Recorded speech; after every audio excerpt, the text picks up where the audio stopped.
Hi everyone.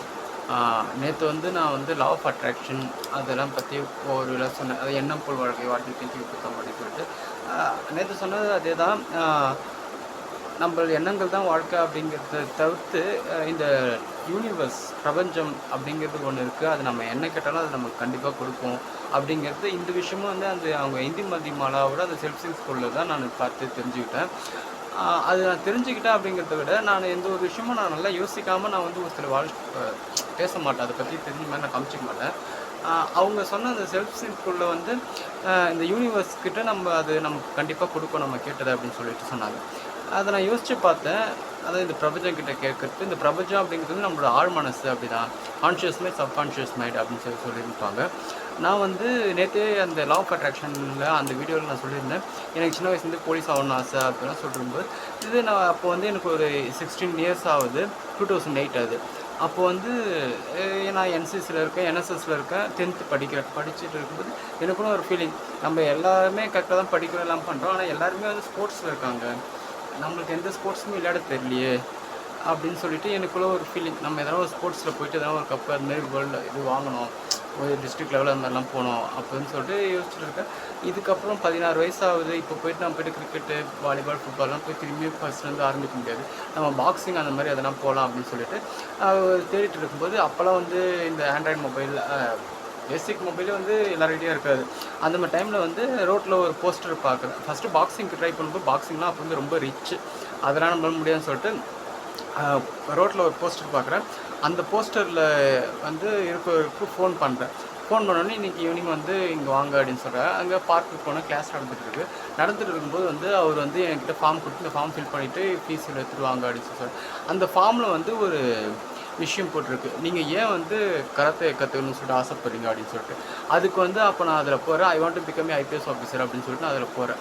அதை போட்டுட்டு நான் போயிட்டு கொடுத்துட்டு அதுக்கப்புறம் அவர் அந்த ஃபார்ம் படித்து எனக்கு ஒரு மாதிரி யாருங்க பார்த்தாரு. சரி ஓகே அப்படின்னு சொல்லிட்டு நான் கிளாஸ் போயிடுவோம். 2-3 நாள் போனதுக்கப்புறமா தெரியுது அவர் ஒரு போலீஸ் அப்படிங்கிறது. சரி ஓகே, அவர் போலீஸுக்கு ஒரு நார்மலான விஷயம். ஆனால் ரெண்டாவது விஷயம் என்னென்னா, எல்லா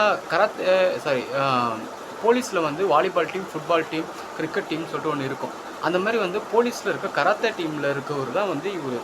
அந்த கராத்தே டீமில் இருக்கவர் தான் என் மாஸ்டரு. அந்த கராத்தே டீமுக்கான ஹெட்டு வந்து இதுக்கு முன்னாடி டிஜிபியாக இருந்தார்ல சைலேந்திர பாபு, அவர் தான் வந்து அதுக்கான ஹெட். அப்போ வந்து 2008 வந்து அவர் வந்து ஐஜியாக இருந்தார். அவருக்கு அதுதான் பாருங்கள், நம்ம ஆசைப்பட்டது நம்ம அதுதான் சொல்லணும். பேசியாக சொன்னால் நம்ம எண்ணம் போல் வாழ்க்கை, நம்ம எண்ணங்கள் நல்லா இருந்தால், இதுவும் ஒரு சினிமாவில் சொன்ன டைலாக் தான், ஆர்யா சொல்லுவார், ஒரு மனுஷனுக்கு குறை இருந்தாலும் அவனோட எண்ணங்கள் நல்லா இருந்தால் கண்டிப்பாக கடவுள் அவனை எப்படியாச்சும் ஜெயிக்க வச்சுடுவார். கடவுள், law of attraction, universe, power of universe எல்லாமே ஒன்று தான். எனக்கு தெரிஞ்சது நான் இந்த ப்ராக்டிக்கலாக இது நடந்ததை வச்சு நான் சொல்கிறேன். இது ஃபஸ்ட்டு இந்த கராத்தே கிளாஸில் போயிட்டு என்னை கொண்டு போய் அங்கே எடுத்து போய் சேர்த்துது. ரெண்டாவது விஷயம் பார்த்தீங்கன்னா, 2013 நான் காலேஜ் முடிச்சுட்டு என்ன ஆச்சு, அப்போது இந்த கவர்மெண்ட் எக்ஸாம்ஸ்லாம் ட்ரை பண்ணிட்டு இருக்கும்போது ஒரு சிஆர்பிஎஃப் எக்ஸாமுக்கு நான் ட்ரை பண்ணுறேன். அந்த எக்ஸாம் இருக்கிற அன்றைக்கும் எனக்கு வந்து காலேஜில் ஒரு எக்ஸாம் இருக்குது. அப்போ எங்கள் மேமே சொல்கிறாங்க, இந்த எக்ஸாம் அரியர் வச்சா கூட எழுதிக்கலாம்ப்பா, அதுக்கு சிஆர்பிஎஃப் போய் நீ அட்டன் பண்ணுப்பா அப்படின்னு சொல்கிறாங்க. நானும் போய் சிஆர்பிஎஃப் போய் நான் அட்டன் பண்ணுறேன். அட்டன் பண்ணும்போது அதுலேயும் விட்டேன், இதுலேயும் விட்டேன். அதுக்கப்புறமா காலேஜ் முடிச்சுட்டு கோயம்புத்தூரில் போய்ட்டு என் ரிலேட்டிவ் வீட்டில் கொஞ்ச நாள் வந்து அங்கே தங்கி வேலை செஞ்சுட்டு இருக்கும்போது அந்த ஒரு அரியர் வச்சுருந்தோம். அந்த அரியருக்கு வந்து நான் வந்து இங்கே எழுதணும். அது எனக்கு எதுவுமே தெரியாது. என் ஃப்ரெண்டு ஃபைசல்னு சொல்லிட்டு ஒருத்தன், இப்போது வந்து அவன் கோயம்புத்தூரில் இருக்கான். அப்போ வந்து நான் கோயம்புத்தூரில் இருந்தேன். அவனுக்கு ஃபோன் பண்ணி சொன்னோடனே அவன் போயிட்டு எப்படியோ யாருக்கிட்டே பேசி வாங்கி அந்த ஃபீஸு ஒரு 150 ருபீஸ் தான் ஃபீஸு. ஆனால் அன்றைக்கி அந்த ஃபீஸ் அவன் கட்டலைன்னா எனக்கு விப்ரோல வேலையும் கிடச்சிருக்காது, நான் இந்த அளவுக்கு ஒன்றுமே கிடையாது. எப்படியோ அது ஒன்று நடந்துச்சு. அப்போல்லாம் எனக்கு அந்தளவுக்கு கடவுள் சாமி போன்ற பழக்கம்லாம் கிடையாது. அதுக்கப்புறம் 3வது விப்ரோவில் வேலை கிடச்சிது. நேற்றே சொன்னேன், லா ஆஃப் மேனுஃபேக்சரேஷன் அதெல்லாம். அதுக்கப்புறம் விப்ரோவில் வந்து வேலை கிடைக்குமா, இந்த டிஅடிக்ஷன் சென்டரில் இருந்தேன் அப்படின்னு சொல்லிட்டு சொன்னேன்ல, அந்த டிஅடிக்ஷன் சென்டரில் இருந்து கரெக்டாக நான் இந்த வாரம் சனிக்கிழமை நான் வேலைக்கு வரேன்னா, நான் வந்த உடனே நான் என்ன பண்ணுறேன், இதுக்கப்புறம் நம்ம ரொம்ப கோவத்தில் இருந்தேன், எங்கள் வீட்டில் இந்த மாதிரிலாம் எதுவுமே என்ன சேர்த்துறாங்களா அப்படின்னு சொல்லிட்டு, சரி வேணாம் நம்ம போய் மாலை போட்டுக்கலாம் அப்படின்னு சொல்லிட்டு போய் முருகருக்கு மாலை போட்டுட்டு அந்த வாரம் சனிக்கிழமை மாலை போகிறேன். அடுத்த வாரம் சனிக்கிழமைலாம் நான் விப்ரோவில் ஜாயின் பண்ணிட்டேன். அடுத்த வாரம் மேபி அந்த எல்லாமே ஒரு இதுவாக பாருங்களேன். கரெக்டாக நான் வெளியில் வரத்துக்கும் எனக்கு வந்து 24th Feb வந்து எனக்கு வந்து ஜாயினிங் டேட்டு. கரெக்டாக அந்த இதுவில் அந்த ஒரு 5 நாளைக்கு முன்னாடி தான் நான் வந்திருக்கேன். அதை நினச்சாலே ஆச்சரியம். ஒருவேளை எங்கள் அம்மா வந்து கொஞ்சம் லேட்டாக வந்து என்னை கூப்பிட்டு வந்தாலும் அந்த ஆஃபர் போயிட்டுருக்கும். அந்த மாதிரி அது அவங்க வந்து கூப்பிட்டு போயிருந்தாலும் ஆஃபர் போயிட்டுருக்கோம். இன்னொன்று நான் அன்றைக்கி வந்து மற்றவங்க பேச்சு கேட்டு இல்லை நான் இங்கேயே இருக்கேன், நான் நல்லா இருக்கேன் அப்படின்னு சொல்லிட்டு அவங்க என்ன சொன்னாங்கன்னா, இந்த டிடெக்ஷன் சென்டரில் அவங்க வந்து கூப்பிடுவாங்க. கூப்பிடும்போது வந்து நான் இங்கே நல்லா இருக்கேன், நான் இன்னும் கொஞ்ச நாள் ட்ரீட்மெண்ட் எடுத்துகிட்டு வரேன் அப்படின்னு சொல்லணும். இல்லை இங்கே சாப்பாடுனால இல்லை, இங்கே அடிக்கிறாங்க, இங்கே ரொம்ப இது பண்ணுறாங்க அப்போல்லாம் சொன்னால் உங்கள் அம்மா கூப்பிட்டு போக மாட்டாங்க, உள்ளே வந்து ஒன்று அடிப்பாங்க அப்போல்லாம் சொன்னாங்க. ஆனால் அதையும் மீறி நான் சொன்னேன். நான் தான் சொல்கிறேன்ல, அது இதுக்கு பேர் வந்து குவாண்டம் ஜம்ப் பண்ணுவாங்க. டக்குன்னு ஒரு இந்த குவாண்டம் ஜம்ப் இதுவும் நீங்கள் யூடியூப்பில் போட்டு சர்ச் பண்ணிக்கிங்க. மேக்ஸிமம் நான் கற்றுக்கிட்டு எல்லாமே அந்த ஒரு சேனல்லேருந்து தான் கற்றுக்கிறேன். நான் வந்து இந்த சேனலை டெவலப் பண்ணணும், நான் ஏர்ன் பண்ணணும்னு சொல்கிறது இல்லை. எனக்கு என்னோடய ஃப்ரெண்ட்ஸுக்கு நான் இது பண்ணணும் நம்ம விஷயத்த. ஏன்னா வந்து இப்போ பணம் வந்து நம்மளுக்கு கொடுக்க குறையும். ஆனால் இந்த நாலேஜ் மட்டும்தான் வந்து நான் இன்னொருத்தருக்கு சொல்ல இது எனக்கு மேக்ஸிமம் வந்துகிட்டே இருக்கும். இதை நான் எதில் நான் கற்றுக்கிட்டேன்னா, மேக்ஸிமம் இந்த கராத்தே அப்புறம் இந்த விப்ரோ இதெல்லாம் வந்து பார்த்திங்கன்னா எனக்கு ஒன்றுமே தெரியலனாலும் எனக்கு தெரிஞ்சு நான் மற்றவங்களுக்கு சொல்லிக் கொடுப்பேன். அந்த ஒரு விஷயமே அடுத்து வந்து அவங்களுக்கு நான் சொல்லித்தரணுங்கிறது நான் அதிகமாக கற்றுக்கிட்டேன். உண்மையிலே நான் வந்து கராத்தே மட்டும்தான் நான் பிளாக் பெல்ட்டு நான் இதுவாக ப்ரொஃபஷனலாக கற்றுக்கினாலும் இந்த சிலம்பம், துன்சக், பாக்ஸிங் எல்லாமே நான் வந்து இந்த யூடியூப்பு அப்புறம் இந்த தெரிஞ்சவங்க மூலயமா கற்றுக்கிறது மட்டும்தான். மாஸ்டர் வச்சு நான் கற்றுக்கிட்டேன். ஜிம்மும் கிடையாது, அந்த மாதிரி தான். அதனால தான் இந்த சேனலில் நான் இதுக்கு இது வந்து உங்களுக்கு நான் சொல்லிக் கொடுக்குறதே வந்து ஏர்ன் பண்ணுறதுக்கு இல்லை. இதெல்லாம் நான் நிறைய கற்றுப்பேன். அது போச்சா 3 விஷயம் நடந்தது கராத்தேல, இந்த காலேஜ் அப்புறம் இந்த விப்ரோ ஜாயின் பண்ணது. அதுக்கப்புறம் வந்து இது எல்லாமே வந்து லா ஆஃப் இது பவர் ஆஃப் யூனிவர்ஸு அது நமக்கு வேண்டியதுங்கிறது எடுத்துகிட்டு வந்து கொடுக்குது. அதுக்கடுத்து பார்த்திங்கன்னா எனக்கு ஒரு பையன் இருக்கான். அவன் பேர் வந்து முத்தமிழரசன். ஆனால் எனக்கு வந்து இப்போ என் ஒய்ஃப் கன்சீவாக இருக்காங்க. பையன் பிறக்கிறதுக்கு முன்னாடியே வந்து என் மைண்ட் நான் ரொம்ப முருகரை வந்து ரொம்ப பக்தனாக இருந்தேன் ஒரு காலத்தில். அப்போது வந்து எனக்கு பையன் பிறந்தா முருகன் பேர் வைக்கணும் அப்படின்னு சொல்லி. ஆனால் குழந்தை பிறக்கிறதுக்கு முன்னாடியே எனக்கு அந்த ஒரு எண்ணம் எனக்கு மைண்டில் இருக்குது. ஆனால் குழந்தையும் அதுக்கேற்ற மாதிரியே பாருங்கள், எனக்கு பிறந்தது ஆம்பளை பையன் தான் பிறந்தான். சரி, ஆம்பளை பையன் பிறக்கிறது ஓகே, அது கூட நான் ஆச்சுன்னு வச்சுக்கோங்க.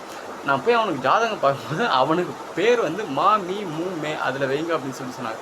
ஆனால் நான் அவனுக்கு முருகன் வைக்கல. சரி வேணா, ரொம்ப ஓல்டாக இருக்குது, எங்கள் மாமனார் பேர் அதெல்லாம் வேண்டாம் அப்படின்னு சொல்லிட்டு முத்தமிழரசன் கொஞ்சம் இதுவாகவும் இருக்கணும், கிளாஸாக இருக்கணும் அப்படின்னு சொல்லிட்டு அதை வச்சுட்டேன். இதெல்லாம் ஒரு விஷயம். அதுக்கப்புறம் என் ஒய்ஃப்லாம் என்னை விட்டுட்டு போனதுக்கப்புறம் அந்த டைமில் வந்து நான் கோமாலேருந்து ரிலீஸ் ஆகிட்டு வெளில வந்த டைமில் வந்து நிறைய கெரியர் கேப் நிறைய ஆகிடுச்சு. விப்ரோவுக்கும் கேம்ப்ஸுக்கு நடுவுலேயே ஒரு 2-3 வருஷம். அதுக்கப்புறம் கேம்ப்ஸ்லேருந்து கோமா அப்படி போயிட்டு கிட்டத்தட்ட 1 வருஷம் ஒன்றுமே இல்லாமல் போயிடுச்சு. அப்போ அந்த டைமில் ஏதோ கிடைக்கிற வேலையை செஞ்சுட்டு இருக்கேன். அப்போ அந்த மாதிரி டைமில் வந்து HCLல வேலை போய் இன்டர்வியூ அட்டன் பண்ணுறேன். இதெல்லாம் நம்ம எங்கே கிடைக்க போகுது அப்படின்னு சொல்லி கிடச்சிடுச்சு. அதுக்கப்புறம் 22ல் 23ல் வந்து ஃபர்ஸ்ட் ஹவுஸில் வந்து நான் போய் இன்டர்வியூ அட்டன் பண்ணவே இல்லை. சும்மா ஃபோனில் நிறைய பேர் ஃபர்ஸ்ட் ஹவுஸ்லாம் வேலைக்கு போகிறாங்க. நான் காலேஜ் படிக்கும்போதே வந்து பார்ட் டைமாக ஃபர்ஸ்ட் ஹவுஸில் வந்து வேலை செஞ்சுட்டு இருந்தேன். அது வந்து அப்போல்லாம் வந்து 5500, அதாவது இன்றைக்கி வந்து ஆல் ட்ரஸ்ட்டுன்னு மாறிடுச்சு. மேபி அது பிரிஞ்சிடுச்சு. அப்படின்றது சரி, நம்ம கூகுளில் சர்ச் பண்ணி அந்த நம்பருக்கு போட்டு நான் கால் பண்ணோன்னே நான் அங்கே போய் இன்டர்வியூ கூட அட்டன் பண்ணேன். காலையிலேயே இன்டர்வியூ அட்டன் பண்ணி காலையிலேயே எனக்கு ஆஃபர் ரிலீஸ் ஆகி எல்லாமே முடிஞ்சு நான் போய் ஜாயின் பண்ணேன். அதுதான் வந்து ஒரு குவாண்டம் ஜம்ப்பு தான். ஆனால் அதை நான் தக்க வச்சுக்கல. அது என்னன்னு தெரியல. அதுக்கான ரிசர்ச்சை நான் பண்ணிகிட்டு இருக்கேன். ஏன் இந்த மாதிரி அதுக்கு தான் இன்றைக்கி வந்து நான் என்னோடய ஸ்டேட்டஸில் ஒரு வீடியோ போட்டிருப்பேன். அது வந்து மற்றவங்க மேலே நம்ம குறை சொல்லவே கூடாது. நம்மளோட ரெஸ்பான்சிபிலிட்டி நம்ம எடுத்துக்கணும். நான் எப்பவுமே மற்றவங்கள குறை சொல்லிட்டு அது என்னோடய மைனஸ் பாயிண்ட். இவங்க சரியில்லை, இவங்களால தான் என் வாழ்க்கை போச்சு, அவங்க எப்படி போயிருந்தால் நான் ஸ்ட்ராங்காக இருந்திருக்கணும். ஓகே, இதுக்கப்புறம் அது பண்ணலாம். அது பேர் தான் மெச்சூரிட்டி. இது ஏதோ ஒரு படத்தில் கூட சொல்லுவாங்க, எல்லாமே போனதுக்கப்புறம் கையில் இருக்கிற பணம், காசு, உடம்புல இருக்கிற ஹெல்த்து எல்லாமே போனதுக்கப்புறம் வர்றதுக்கு பேர் தான் மெச்சூரிட்டி. அதை நல்லா புரிஞ்சுக்கிட்டேன். இப்போது இது பார்த்தோமா, கராத்தே கிளாஸ் பார்த்தோம், ஜெயின் அதெல்லாம் பார்த்தோம். இப்போ லைஃப் டோட்டல் டேமேஜ் எல்லாமே போயிடுச்சு. HCL, ஃபர்ஸ்ட் ஹவுஸ், TCSல எல்லா இடத்துலையும் வேலை கிடச்சிது. நான் அதை தக்க வச்சுக்கல, முடிஞ்சு போச்சு. ஒரு சில இடத்துல வந்து எங்கள் ஃபேமிலியால் இந்த டிடெக்ஷன் சென்டருக்கு போகிறதுனால வேலை போச்சு. ஒரு சில இடத்துல வந்து TCSல ஒர்க் பண்ணிருக்கும்போது நான் ஒரு மாதிரி மென்டலி ஒரு மாதிரி ஆகிட்டு என்னை ஹாஸ்பிட்டலில் சேர்த்து ஒரு 10-20 ஒரு மாதம் கிட்டே என்னை அட்மிட் பண்ணி என்னை பார்த்ததுக்கப்புறமா தான் நான் போன வருஷம் யாரெல்லாம் அந்த மாதிரி ஆகுது. அதுக்கப்புறம் ரிலீஸ் ஆகிட்டு நான் அதுக்கப்புறம் இது எல்லாமே முடிஞ்சதுக்கப்புறம் இந்த கோர்ட்டில் டைவர்ஸ் கேஸ் நடத்திட்டு இருக்கேன். அந்த கேஸ் வந்து நான் ஒரு வக்கீல்கிட்ட கொடுக்குறேன். அவன் சரியில்லை, அவன் வக்கீலே கிடையாது, அவன் கட்ட பஞ்சாயத்து பண்ணுறான் போது. அப்போ அந்த டைமில் என்ன ஆச்சு, நான் வந்து ஒருத்தர் இருக்கார், ஒரு அட்வொகேட். ஏற்கனவே என் மேலே ஒரு 307 கேஸ் இருந்தால் அந்த கேஸ் வந்து அவர் தான் பார்த்துட்டு இருந்தார். ஒருத்தர் சங்கர். அவர் வந்து ஒரு நாள் கோர்ட்டில் வந்து யதார்த்தமாக பார்க்குறேன். பார்த்தோன்னே அவர்கிட்ட பேசுறதுக்கே எனக்கு பயமாக இருக்குது. ஏன்னா அவங்களாம் வந்து பெரிய ஆளுங்க. ஏன்னா சாதாரணமாக வந்து வக்கீலே ஒரு மாதிரி நக்கலாக பேசுகிறானுங்க. இவர் வந்து அந்த வக்கீலுக்கே தலைவர் போகுது அந்த செங்கல்பட்டில்.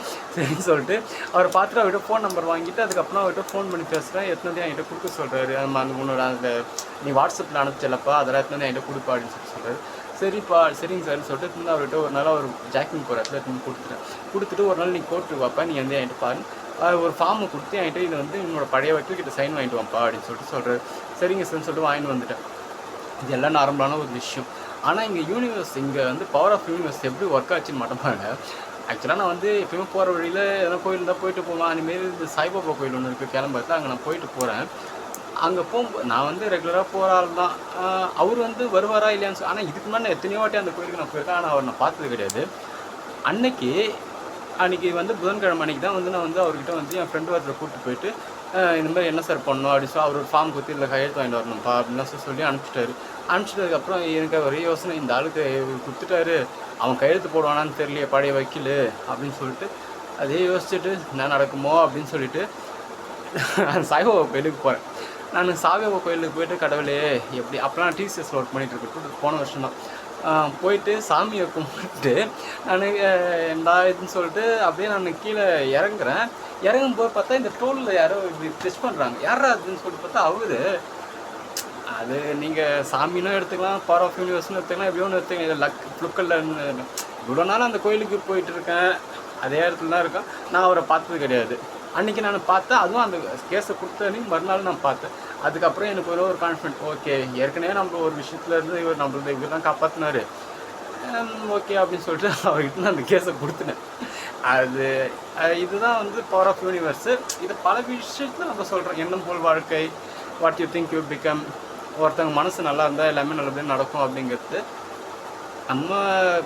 எனக்கு பொறுத்த வரைக்கும் நம்ம மனசு நல்லா இருந்தால், நம்ம கரெக்டான ஸ்ட்ரைட் ஃபார்வர்டில் இருந்தால் கடவுள் எப்படியாச்சும் நம்மளை கை கொடுத்து காப்பாற்றிடுறாரு. கடவுள்னு எடுத்துக்கலாம், பவர் ஆஃப் யூனிவர்ஸ்னு எடுத்துக்கலாம், இந்த பிரபஞ்சம்னு சொல்லலாம். அவங்க அந்த இன்பதி மாலா சொன்னால அவங்க வந்து இந்த ஆழ்மனது அப்படின்னு சொல்லுவாங்க. நம்ம ஆழ்மனது தான் சக்தி, ஆழ்மனசு தான் வந்து பிரபஞ்சம், ஆழ்மனசு அப்படின்னு தான் சொல்லுவாங்க. நான் ஒரு 2-3 வருஷம் முன்னாடி கடவுள் ஜாதகம் அப்படி சொல்லிட்டு இருந்தேன். இப்போ நானும் கொஞ்சம் லைட்டாக அந்த பவர் ஆஃப் யூனிவர்ஸ்க்கு போக ஆரம்பிச்சிட்டேன்.